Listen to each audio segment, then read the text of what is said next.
Before we have our next selection on the program, here on the Mother's Day program, it has been my custom for many years to talk about my own mother. And for many years I had the privilege to do that while she was here with us and sitting by the radio each and every Sunday listening to the program. And in these 12 years since she's gone, it is that time that I take this time before playing the next selection to speak about my mother for just a minute or two in words of tribute and words of memoriam for my mother, Rosalind Shor, who passed away on February the 18th, 2001, just 2 days after her 65th birthday, cut down in the prime of her life. And my mother really was a treasure. My mother was one of the kindest and most generous people that you'd ever want to meet. She was the kind of person whose heart and hand was always open. She was the kind of person who would give you the shirt off her back even before you knew that you needed it, because she had that innate ability to know what every person needed.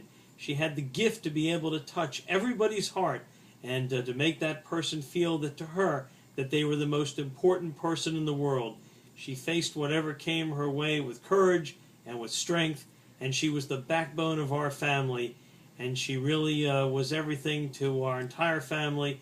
We all relied on her. We needed her. We benefited from her counsel, from her wisdom, and from her guidance.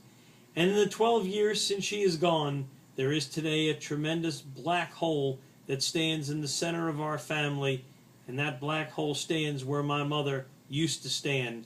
We never recovered really quite from the loss of such a vibrant and wonderful woman, a woman who embodied all the categories of the Aishas Chayil, the woman of valor.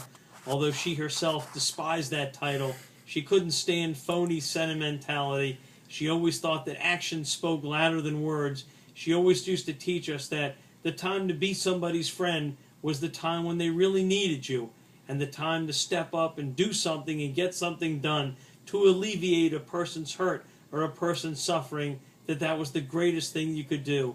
She always said, go 100%, do everything you can, so that when you look in the mirror, you can know to yourself, I did everything that I could for whatever situation that it was. And that was my mother. That was the kind of person that she was. And what we placed the words of tribute on her gravestone are really the true summation of her life. She was indeed a friend of all. Born in Washington, D.C. on February the 16th, 1936, and passed away in Silver Spring, Maryland on February the 18th, 2001, my mother, Rosalind Shor, her Hebrew name, Russi Bas Meir. It will always be one of the great honors and privileges of my life, no matter how long that Hashem lets me be in this world. It will always be one of the honors and great privileges of my life that for 44 years I was privileged to call a great, wonderful, vibrant, and fine woman as Rosalind Shor, Russi Bas Meir. I was proud and I had the honor to call her my mother. And here a song of great tribute that we always save for last on the Mother's Day program. Here's the late great Sophie Tucker and the original 1937 Decca recording of My Yiddish Mama, sung in English